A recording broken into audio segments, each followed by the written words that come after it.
Welcome to Mastering the Art of Success. I am your host, Debbi DiMaggio. We are here today with Jordan Adler. Welcome, Jordan.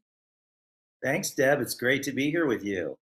So excited to be here. So, you are currently, I'm not sure where you live. I know you're in Las Vegas, but I was introduced to you by my friend in Australia. So, where do you live?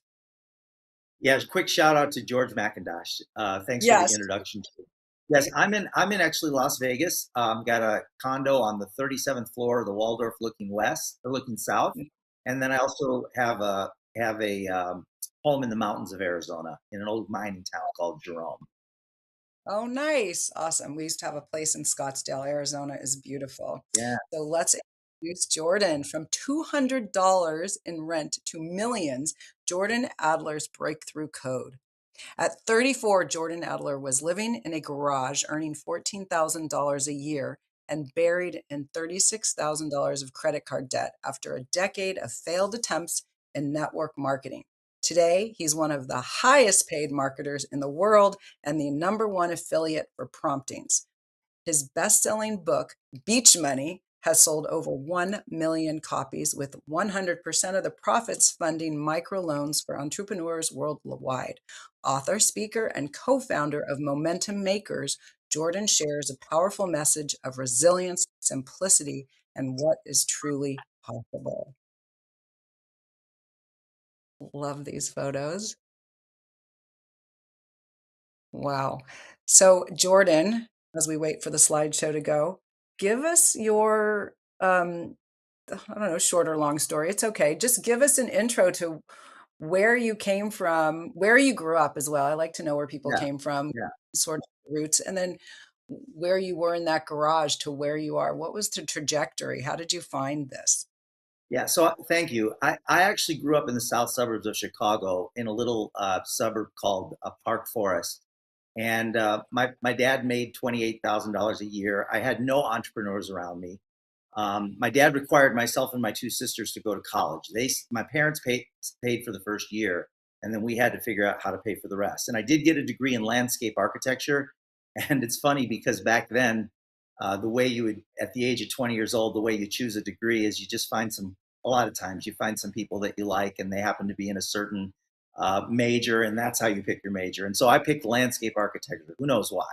And I got my degree, and I had one friend in Arizona that I hadn't seen in years, and there was a lot of building going on. So I had 250 bucks, a guitar, and a suitcase, and moved to Arizona, and just did part-time jobs trying to get my footing because I bought a little $200 motorcycle, trying to figure things out. And during the next 10 years, I got involved in 11 different network marketing companies part-time, trying to get something going, and never made a penny, never signed up a single person. But I always had this dream. Who knows where it came from? I was kind of like wired as an entrepreneur, but I didn't even really know what that was. Started reading about it, joining these little companies, and never made a penny. And then in 1992, I joined my 12th network marketing company, and I kind of cracked the code. At that point, I was 34 years old. I was living in an enclosed garage. My rent was $200 a month. I had $36,000 in credit card debt on 22 credit cards, had a broken down Jeep that hadn't run for 2 years. And my job, I worked for an airline. I left the field of landscape architecture after about 3 years and joined an airline. And I was working for the airline. I worked for the airline for 13 years. But in 1992, my pay was $14,000 a year at 34 years old, and I was eating macaroni and cheese and tuna fish for dinner usually. And I joined my 12th network marketing company, and I kind of cracked the code. I figured out some really simple, very, very fundamental, simple things that I started applying consistently over time, and built a business that produced millions of dollars in income for me. So I was actually earning $30,000 a month living in an enclosed garage, and my rent was $200 a month. I was traveling. That's it. Then I was traveling and I was busy building, and then I decided at that point it's probably not better to get a place, and I ended up buying a nice car, and started living a better life. I was with that company for 13 years. What was that? What was that It was a company? company called Excel Communications. Do you remember Excel? A little bit, but tell us what it was. 1% of the US population was involved in Excel, of the adult US population. It was a telecom network marketing company. Oh, okay. And I made $8 million there. And Eight then, you know, of course, $8 million, and that was after. million? And my last job paid me $14,000 a year, but I had been in 11 companies in 10 years and never made a penny. And Right. I just learned fundamental things like, you know, how to continue to add people to my network and maintain relationships with those people and schedule appointments and follow up again and follow up again and not quit when things got tough, all those kinds of things. I learned those things over those 10 years, and then finally I just made a decision, and I applied that to my 12th company and made money, a lot of money there. Well, that company was around for 16 years. I was there 13 years, and Wow. there was a huge shift that occurred in all business, and that's when everything went digital. Everything was analog, switch based, and everything went digital. So if you had a company that had any technology at all, you were obsolete overnight, like within a matter of 6 months. It's kind of Wow. like what AI is doing to business today. So when that Right. happened, we went from a $1.5 billion company to a $300 million company in 6 months, and we couldn't pay our bills. And so I was faced with, you know, what am I doing next? You know, and that's when I joined a company called Send Out Cards, and that's where I met George, and I've been building a Send Out Cards promptings business now for the past 22 years. Wow, that is incredible. So go back, we'll go into send out cards and George McIntosh in a minute, but let's go back to systems. So whether you're listening and if you have a service, product, or brand, we all, real estate, whatever we're doing, we have to develop our network, right? And we have to keep in touch with them. So you named about 5 points I want you to go back to and break those down for us. Yeah. So the first thing is you want to be, no matter what business you're involved in, your opportunities are going to come from meeting people. You know, normally a breakthrough happens in your life. When most people break out, it's because they met the right person at the right time. It's usually one person that shakes everything loose and takes you to a new level. But the only way that happens is if you're meeting new people. And so you got to Right. put yourself in positions, whether it be on social media or in person, you know, networking, setting up meetings with people and having lunch, having coffee, getting to know them, find out how you can serve them, and those opportunities will open up in those meetings. And sometimes they don't open up right away. Sometimes it takes years. So you want to keep some type of a Rolodex or a CRM that allows you to maintain long-term relationships with people. And the more people you can meet, the more opportunities. So, like for example, if you put two dots on a piece of paper, two dots, there's one connection between those two dots. Trying to get my fingers lined up here. One connection between those two dots. And then if you add a third dot, now there's two, there's three. You just add one more dot, and now there's three connections. Three dots, three connections. Add a fourth dot. One, two. Let's see. Where's the camera? One, two, three, four. Now there's one more dot, and you go from three connections to one, two, three, four, five, six. So now you've got six connections, four dots, just by going from, you go from three connections to six connections just by adding another dot. And then if you add five, I think it's now 20 connections. So every time you add a dot, it exponentially increases the number of possible connections, which are your opportunities. So the more people you meet, the more people you meet, and the more people you introduce to each other, the more opportunities will be placed at your feet.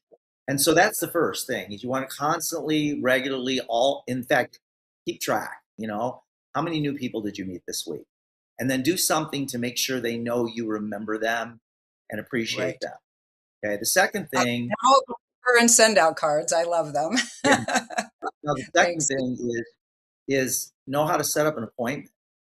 And everybody Okay. does it a little differently. My approach is, if you don't mind me telling a story, this is kind Not of at all. like, this is my approach. I was at a seminar in LA actually with a few hundred people, and I was sitting in the audience, and I had never made any money in anything. And really, I mean, I think the most I'd ever made at that point was about 20 grand a year. And the speaker on the stage said that consider that your television set is the reason why you're not successful. And Mm, so finally, and I'd heard that before, and I was spending probably 3 to 5 hours a day in front of the television, which would be the equivalent of scrolling TikTok today. And so he said, unplug your TV set and build your business. And I did. I had one TV.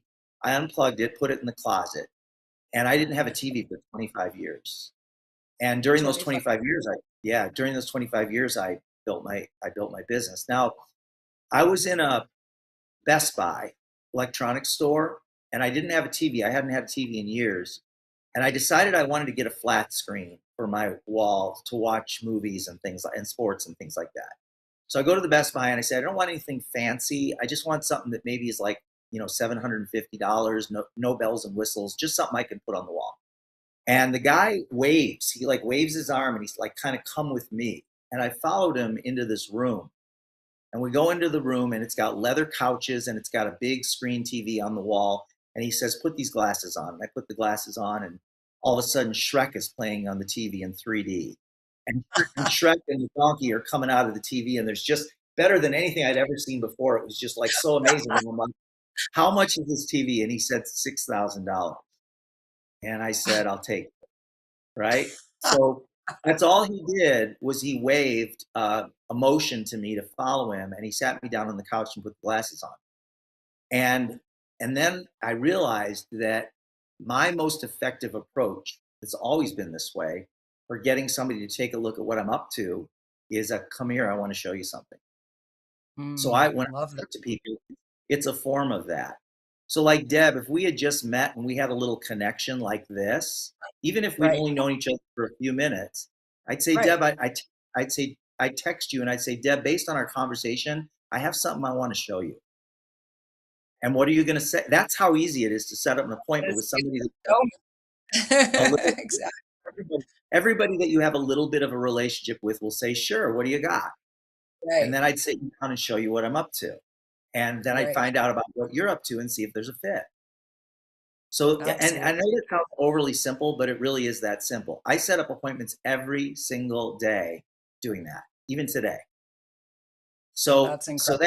that, so you look so tan and everything, and I'm all pale. No, I'm not sure if it's the lighting, or because I'm a it tan is guy, and spray makeup. I was looking for the filters in your system so I could put some tan on. Zach, put some The third thing I mentioned was, obviously you need to know how you're gonna present what you're presenting, whatever it is. If you're selling real estate, you're showing a home. If you're in network marketing, you're showing your products in some way. If you've got an opportunity, you want to be able to help people see the opportunity. So you do have to have a sense of that. In my last company, we used a yellow pad and we wrote things out on a yellow pad. Today, I use videos. So I have somebody right. watch a video. Most of the time, I'm on the Zoom with them and I'm showing them a short 3 or 6 minute video. So I want to Hmm. show them what I'm up to. And then Right. I'm going to learn about them too and see if there's some kind of a fit between what we're doing and what they're doing. Then it's follow up, and you don't ever want to follow up with things like, "Are you ready to get started?" I usually ask somebody if they want to get started based on their reaction to me. So if they're Okay. smiling and nodding and leaning in and asking questions, those are buying signs. That tells me they're interested. And at that point, I might say, Deb, no pressure, but is this something you might want to do with me? Is this something you'd like to get started? And if you say yes, then I talk about the options and help you get started. And if you, and I can usually read, most people can, you can read whether somebody's interested or not if they're skeptical. And so Right. whenever somebody's skeptical, you got to be able to differentiate between skepticism and cynicism. So skepticism is they have questions. They're just not sure. Maybe they've got some doubt. That's skepticism. Cynicism is they're just trying to shut you down. Okay. They're trying to put you down so that they look better, or they're putting serious walls up. So I go on to the next person if they're being really cynical. But if they're skeptical, if they're just asking me questions, or if they're leaning in but they've got doubt, hesitation, then I need to offer proof in some way. So that can be a video, multiple videos. It could be using your product, trying your product. It could be introducing them to somebody that has some credibility more than you, but then you're offering proof. So that's your, so then in that process, follow up can take a day, a week, a month, a year. I'm now, just in the past week, I've been communicating with and signing up some entrepreneurs with us that I've known for 15 years, one of them 20 years. And Wow. there's an opportunity that came up that I wanted to present to them. And so I texted them, I said, Marshall, I want to show you something. And because I have a relationship with him, he says, what do you got? And we set up a call, and I told him what we were up to, and he's interested. And so now we're in the follow-up process. And at some point, he's got all the steps to sign up. He hasn't signed up yet, but he's going to, I think, right? Yeah. So that's the follow-up process. And then helping somebody get involved with whatever it is you're involved in, whatever you're selling. It doesn't matter. This applies to every business. And Absolutely. also within this, in your building your list, or adding names to your network. If your forte is social media, if your forte is LinkedIn, for example, then meet people on LinkedIn and build relationships with people on LinkedIn, and then always take it offline. Once you've got a connection with somebody, set up a Zoom and have a conversation, right? Conversations and connections. And establishing and building that list has to come from wherever you're comfortable, but you need to make it part of your strategy. It has to be in your strategy. Where and how am I going to meet new people all the time?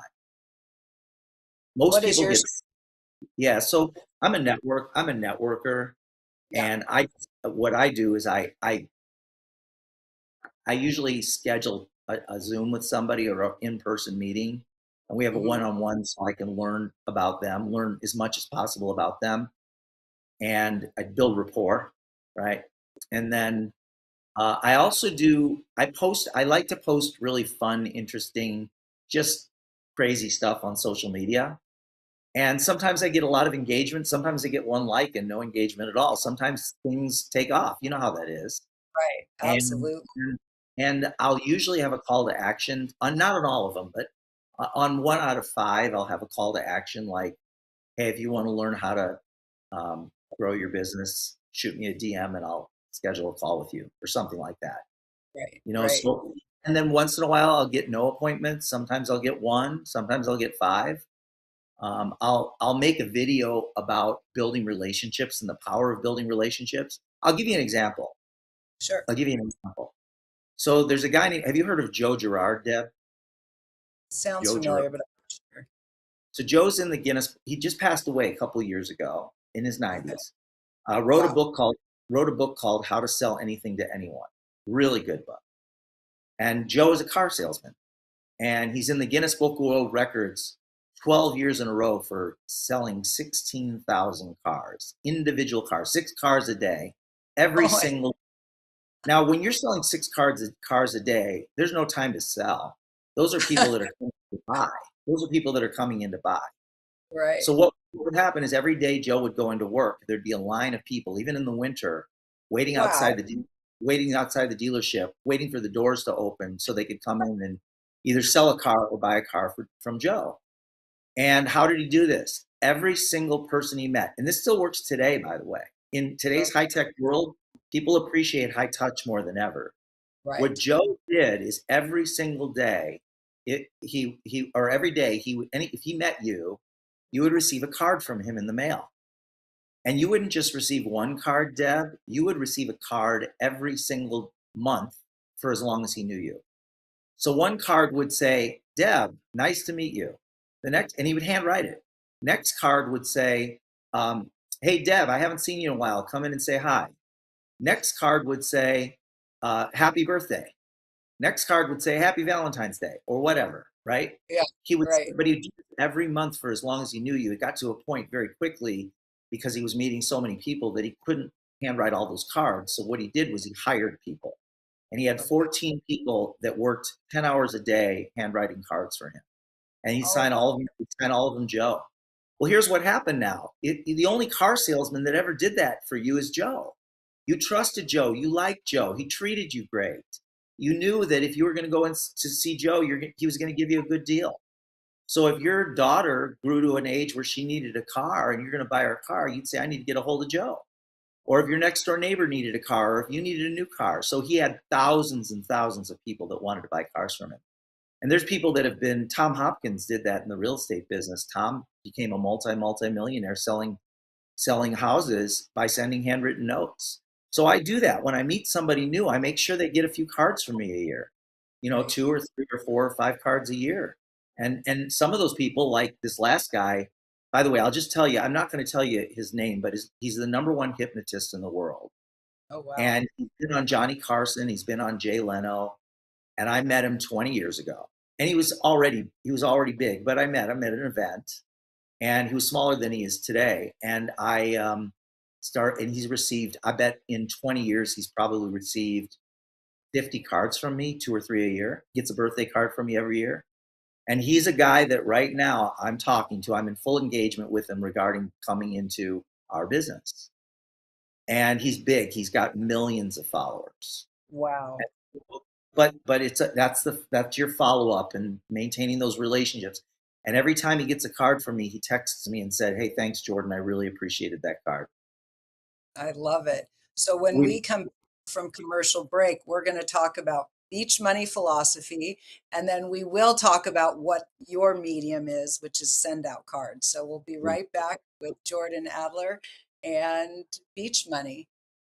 Thank you. Did you know that your beliefs create your entire reality, but it's the subconscious beliefs that do most of the creating? Belief shifter and life coach Shiraz can help you identify those limiting beliefs and eliminate them, often in a single session. Like it was almost instant, like I had relief right away. Creating better health, relationships, careers, and finances. Let Shiraz help you step out of safety and into awareness. Definitely something's happening. It's like a flow inside. Yeah, it feels good. Whether in person or online, Shiraz provides personal coaching, belief shifting. Visit Shiraz at energeticmagic.com or call 416-529-7429. Energetic Magic. Find your greater happiness. Be well. Be aware. Be magical.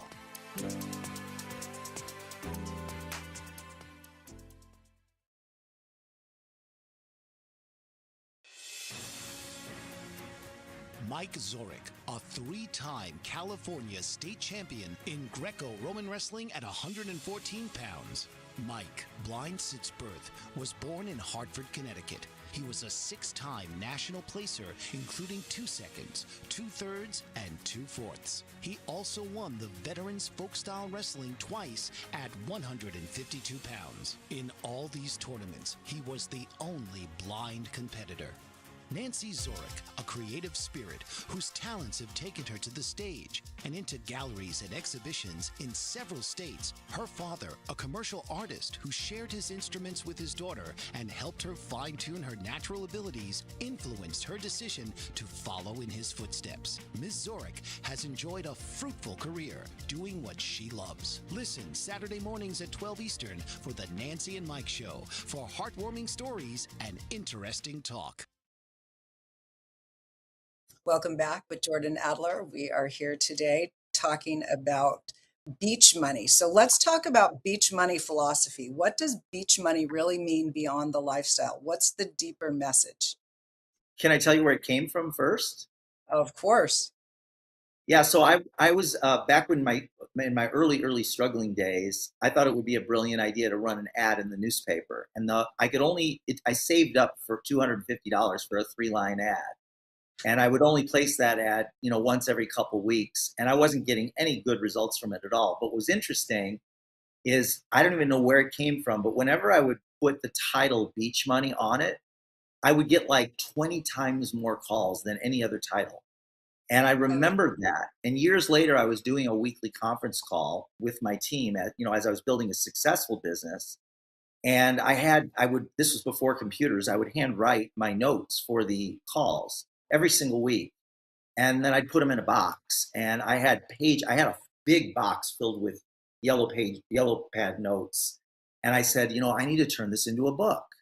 So I started writing the book and writing the chapters, but I didn't have a title. And I remembered from back in the like 25 years prior, I remembered that title and what it did to my ads. Even though I'd never had any results, good results from it, the title got attention. So I thought, this is what it's about: beach money, getting paid over and over again for working one time. Like, what kind of freedom would that give you if you had a passive check coming into your bank account every single Right. month? What if it was an extra $2,000 a month, or $5,000 a month, or what if it equaled your bills? What if you could replace your phone bill and your car payment and your insurance payment and your mortgage payment and have a passive income? And I thought, if I could teach people, that would be something that would be really attractive to people, and that's what I had been creating in my life. And so I knew that that's what I wanted when I was younger, but I never found the right vehicle and the right opportunity for me to make that happen. And then I finally did. So, most people, when they hear, like, I'll ask you, Deb, when you hear the phrase beach money, what do you think of? I think, well, I do think of someone on a beach, but freedom. I think of freedom, I think. Right. So that phrase means freedom to people, just Okay. by, and everybody wants to know more about it. So I Yeah. published the book without an intention of doing anything with it other than just to giving it out to my team, making it available. And it went viral. It got really big, and I sold over 1 million copies, and it's in 30 languages now, all over the world. I get messages from people in Vietnam and from Indonesia and from Iran, of all places. Wow. My That's book is in incredible. Iranian, and I didn't even know it. It was That's pirated, but that's okay. I mean, it's my, okay. Yeah, exactly. They know about you. my book is all over the world, and people get inspired by it. It teaches people how to think bigger. It teaches people to focus on things, even if it's on a part-time basis, that'll produce passive income. It teaches them the mindset, the skills, and how to build a network to do it. Some of your mindset tools that you teach people in your book.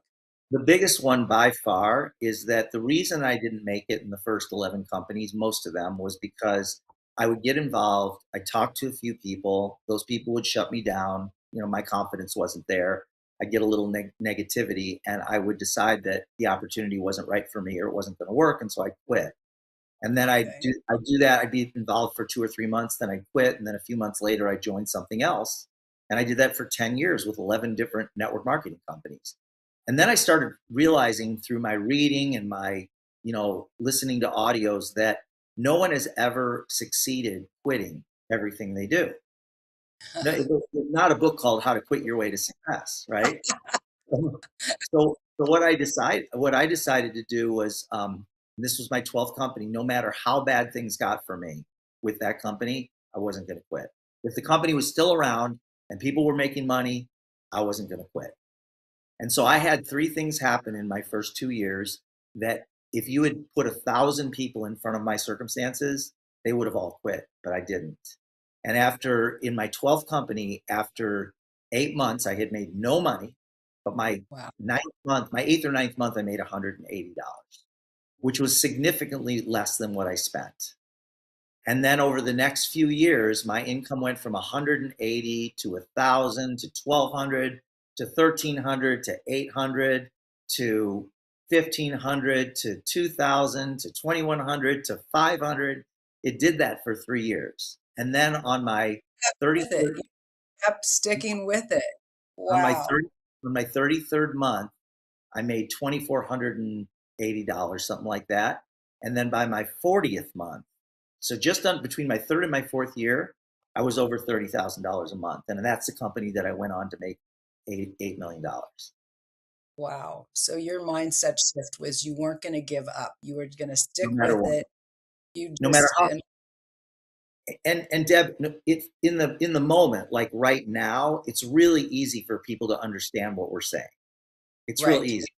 But when you're in the middle of it and you're feeling it and you're not feeling inspired, so here's the right, thing: we make decisions based on how we're feeling. right. And you can't make your decision as to whether you're going to work your business or not based on how you're feeling if you want to succeed. You can't. You've got to do it based on what you're committed to. So it's like, for those of you that have kids, there's many days you don't feel like being a parent because of the way your kid is treating you or what's going on in their life or what's going on in your life. maybe you're sicker than a dog and you've got a kid and you got to take care of your kid, but you don't feel like it. But you do it because you're committed. Hmm. And so you have to treat your business the same way. Like I made a commitment I made it at the beginning, I made a 2-year commitment. And then I made a 5-year commitment that I was going to work whether I feel like it or not, which is very, very difficult to do. But that's what it's going to take. And that's what every entrepreneur does.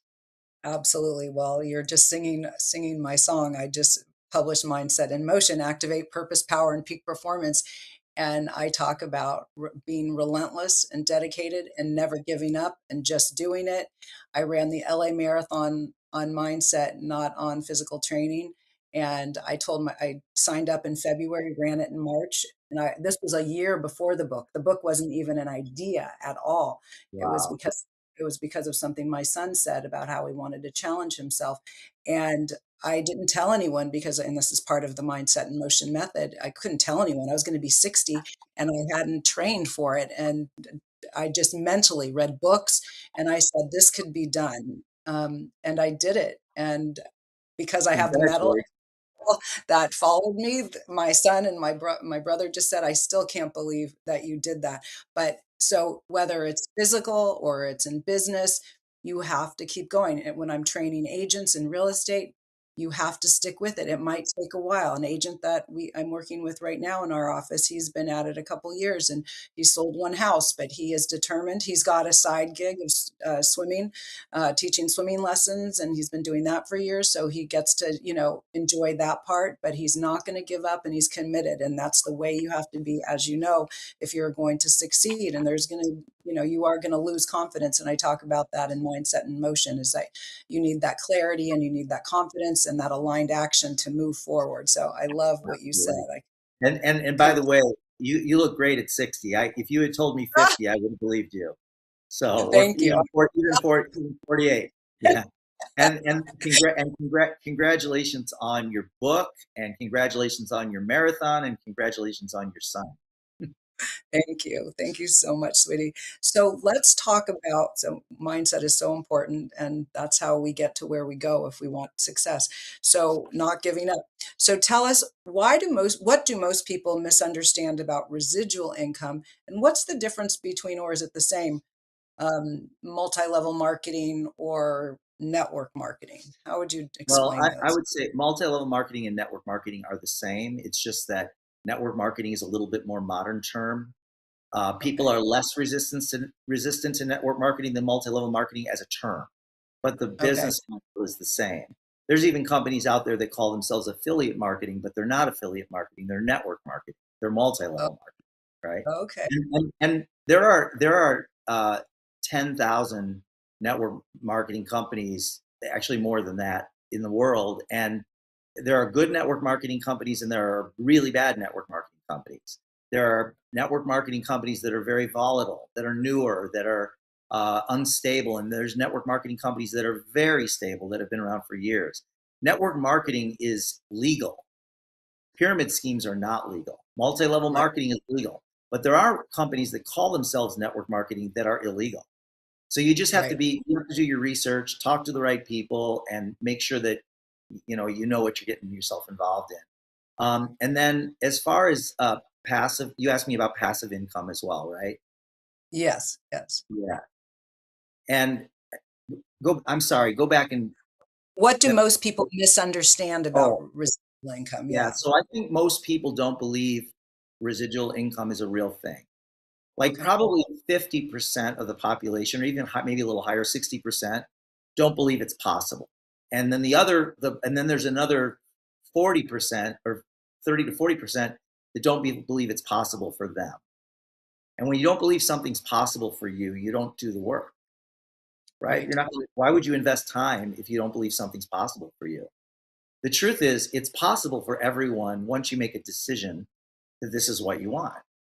There's a lot of Right. ways to create passive income. You can buy vending machines. So let's say Mhm. you bought a vending machine. A vending machine, a good used one is going to cost you 5 grand. A new one's going to cost you 20 grand. And you're never going to make a lot of money off one vending machine. You're going to have at least 10. So let's say $10,000 for 10 machines. That's $10,000 for 10 machines is what?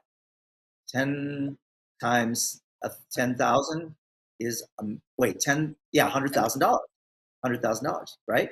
10 Yep. machines, 10,000, $100,000. Now, what are you going to have to do? You're going to have to stock the machines. You're going to have to buy the product to put in the machines. You're going to have to collect the money, count the money, deposit it, all the stuff that comes with it. Make sure the machines don't break, all of Right. that. And what I loved about network marketing, and so that's one, by the way, the vending machine example is one way to create passive income. If you get those machines up and running and you hire somebody to do all that work, then you've got passive income. You can buy rental real estate, right? And some people teach no money down rental real estate. There's ways to do it. You can lose a lot of money doing it, but you can Right. buy rentals and get a positive cash flow of $200 or $300 a month on each rental and get a bunch of those. That's another way to do it, right? There's a lot of different ways to do it. You could buy a Right. storage units. Well, the vending machine example, going back to that, what I like about network marketing is every time a new consultant or distributor joins your organization, it's like adding another vending machine that you don't have to maintain. You don't have to stock the product. You don't have to collect the money. The only thing you Right. have to do is share a good idea with other people. So if I have 2 new consultants join my team, that's leveraging my time. And it's like additional hours into my work week that I don't have to put in. It's money that's created, and I get a cut of what they make. And so everybody gets a cut as you're building your business. So if you can put in 5 hours a week and you can find one other person that can put in 5 hours a week, you're now benefiting from 10 hours worth of work a week, and you're only putting in 5. And if they bring a couple other people in and you bring somebody else, you might be benefiting from 25 hours worth of work a week, but you're only putting in 5 if that's all you can put in. Yeah, and you And have this no. sounds too good. It sounds too good to be true for most people, but it's a true business model, and there are millions of people getting paid this way every single month. I didn't realize there were so many, but so tell us, I'm gonna have to ask you, don't go too long into it, but tell us your product so people know, but then I wanna get a few more questions before we have to end. You bet. So we have a platform that now works on phone or computer that you can send real physical cards in the mail from your phone. You hit the send button and we do the rest. We print it, stuff it, seal it, stamp it, and send it, all for $2 to $3 in the mail. We're the largest customer of the U.S. Post Office. It's great for expressing gratitude on a daily basis to the people in your network, and and it offers an opportunity as well. If you know other people that you think could use this as a follow-up tool, as a way to get more repeat business, as a way to get more referral business, send out cards is a great product for that. And I use I it. love I've been using it for I years. started using it when I met George through BNI, and I love it because it keeps my data. It's almost like a second database. I can change it easily. All my contacts is really easy to use, and then I can send out. I spend a little more time because I'm crazy, but I do all personalized photos and make you Yeah, have the that you can just send in a click, but I like to create a beautiful card with maybe a photo of them or their family or something.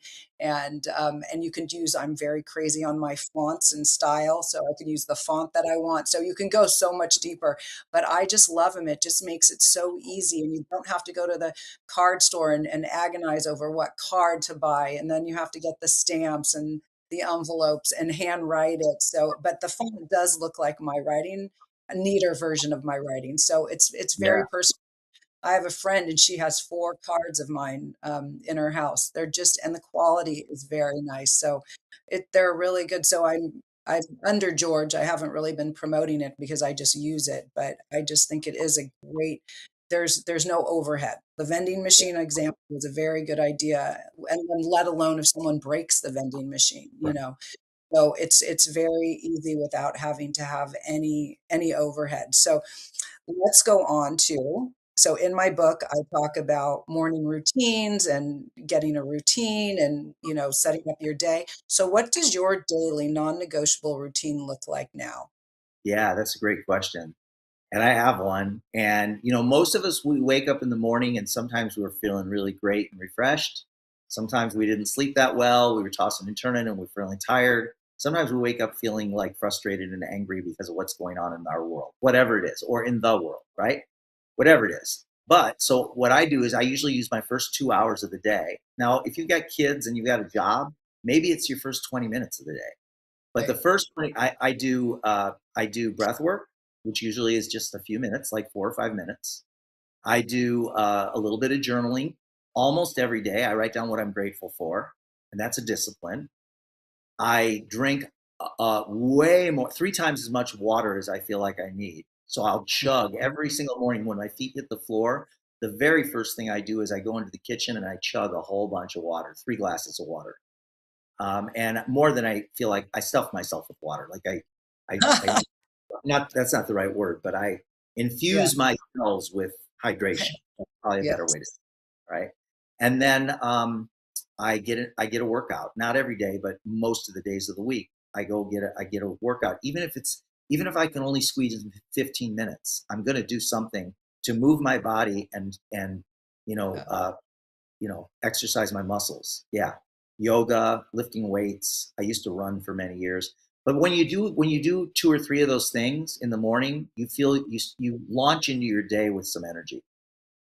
Yeah, absolutely. I call mine lock in, and this is the lock in, hydrate, and meditate. So Yeah, I do a similar thing, and like you, because my kids are grown now, and I get up very early, so I spend a couple hours really in my zone, which yeah, my me time, as my daughter once said, busy at work.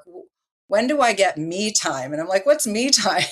So I spend hours in the morning locked in, and I just love it. yeah. But if you Music. minutes, it's okay. 15 minutes, 10 minutes, just do something to set your day off on the right foot, right? So here, Deb, you may want to write this down. I'm going to give this to everyone. There's a new Okay. artist. Her name is Inga Rose, Okay. Ingarose, and she's got a song, her hit, that if music is part of your world, this is an incredibly motivating song, like Oh, so good. good. I will listen to it right when we get off.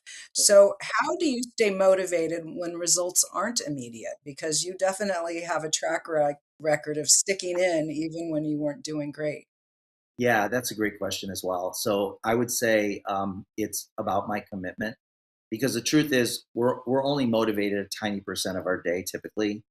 It can't be based on whether you're motivated or not. I love to be motivated. There's things that I can go to an event and maybe get a little motivated for a few hours or a couple of days, but motivation is fleeting. It comes and goes. Just like, you know, if you took a shower or a bath, you're gonna need another shower and a bath fairly shortly after that, like within a day or 2 or 3. You're gonna Right. need another one, right? Because it doesn't stay with you. Motivation doesn't stay with you. So it has to be based on commitment. Mm. That's how it's just a decision. It's a decision. Yes, I love that. That's so true. So, what separates people who almost make it from those who actually do? I think that that's probably one of the biggest ones that I mentioned. The other is, you want to be around, do your best to be around people that inspire you, whether you have to proactively reach out to them and schedule time to be with them, attend events that they attend. If Mhm. there's a networking event, an opportunity to be around other people that are up to something in their life, because that energy rubs off on you. It helps you to see a bigger picture. It helps you to dream. I think Yeah, dreams are a real important part of all that too. That absolutely. keeps you fresh. Yeah, Number one in my five-step method. The first one is to have a goal, dream, and have a goal, and very get crystal clear around that goal. But yes, so important. And so, which leads me to, so what are three of the ways you're getting into your networking, or what are three of the ways that, yeah, they're finding people to network with that are like-minded like you? yeah. So I've been a member of BNI for 22 years. I was a member in Vegas, and then I was a member up in the mountains in Arizona for a few years, and then a buddy of mine whose father used to be the CEO of BNI. He lives in Phoenix. I live in Vegas, and he for 2 years tried to talk me into starting a chapter in Phoenix. And so we started a BNI chapter in Phoenix, and I commute every single week from Vegas to Phoenix for my BNI meeting. And we've got a very vibrant, healthy 75 member chapter that is just so phenomenal. Wow. How And long go for? the meeting is 2 hours. It's a 2 hour meeting. And I usually Wow. stay. I'll fly in. Yesterday morning, I flew in the morning. I did my meeting. And then afterwards, I had a few appointments, one-to-one appointments. I Okay. like cigars, so I smoked a cigar with a few of my friends from the chapter, and that's part Okay. of networking as well. Yes. And all of that. So and then I flew back early last night. That's No, no, amazing no. that you Also, look at the community you're involved in. If you're not involved in a community, get involved in a community. I'm a helicopter pilot. I learned to fly helicopters today, Debbie. Today is my yeah, 10-year anniversary of getting my helicopter license. I noticed the helicopter. We flew on a little helicopter in Moab that was looked like it was the guy built it. Oh, wow. That's it. Like, oh wow, I don't know about that. 10 years. Wow, that's incredible. So But you so you have a and network of people, like-minded people that you're involved yes, with, right? I mean, I know hundreds of people in the helicopter community because of that. Yeah, We and so flew we flew the what's it called? The big, huge one, the Maverick. We went in the Maverick of the helicopter to the Grand Canyon. that's my dream helicopter. Like That's I want that. It's a $5 million helicopter new. Yeah, crazy. yeah.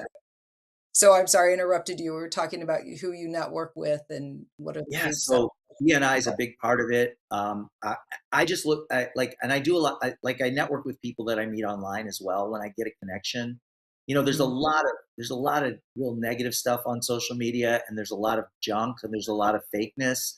But you want to sift through all that and find your tribe, and then you connect with those people, and then take it offline where you can actually get to know them. Absolutely. And I guess you might have answered that. What's one relationship strategy with BNI that most people overlook? Oh, that's a big one for me. And that most people, it depends on what you're building, but if you're building a network marketing business, realize that there's thousands of BNI chapters, and if you promote BNI and get your uh, distributors into a BNI chapter, that's pure leverage. So I promoted BNI like crazy and got into over a period of years, got into hundreds of BNI chapters, my team. And what happens is it teaches your members, it teaches your consultants or your distributors to network. It teaches them, they meet new people. It teaches them how to present. It teaches them so much stuff, and they learn by Right. being involved. So I promote, like if I had a real estate office and I had 5 realtors in there, I would have those 5 realtors start BNI chapters. Absolutely. After being in the business in real estate 35 years and only starting BNI 2 years ago, my piece of advice to people is get in whatever your service product or brand, get in a BNI group. It really gives you the skills and it pushes you because you've got the app. And so you do a one-on-one and you network like we log a one-on-one today. I already have 3 referrals for you just by listening to you. And then past referrals. And of course, I'm always number one on the leaderboard because I do what I'm told. It's like, this is what you're supposed to do. Okay, I do it. So I know Zach is telling us time's up. What is one thing you would tell your 25-year-old self? What advice? Yeah, it's going to be okay. Everything's going to be okay. Yeah. And Because stick with back then you don't know. It's like you're fumbling through life trying to figure things out. You're not living the life. You're not living your dream life at 25 most of the time. And right. I would probably say, you know what, just relax, take a breath. Everything's going to be okay. Absolutely. I love it. So how do people get a hold of you, Jordan? Probably best to connect with me on Instagram at beachmoneyjordan. At At beachmoneyjordan. Jordan. I love it. And where do we get a copy of your book? Best place to go for that is Amazon. And there's actually 2 books. There's Beach Money and Better Than Beach Money. They're separate books, different books, and Okay. both of them are really fun Aw- books, and you'll learn a lot. Awesome. Well, this has been such a fun interview. Thank you so much. I look forward to meeting you in person and Absolutely, continued success to you and get out on that beach. Do you go to the beach often? all the time. Oh, you do. Mostly, Okay. mostly West Coast, San Diego, but I'm all over the world. I travel all over Right. the world. Wonderful. Well, thank you so much for being here today. It Thank was a you, pleasure. Deb. It's been my honor, and it's very nice to meet you, and I really appreciate the opportunity to chat with everybody. Absolutely. Thank you, Thank you. George. Thanks, George McIntosh. Yes, thanks, George. Tune in each week for another episode of Mastering the Art of Success with host Debbi DiMaggio. Thursdays, 2 p.m. Eastern. Real stories, real strategies, real success.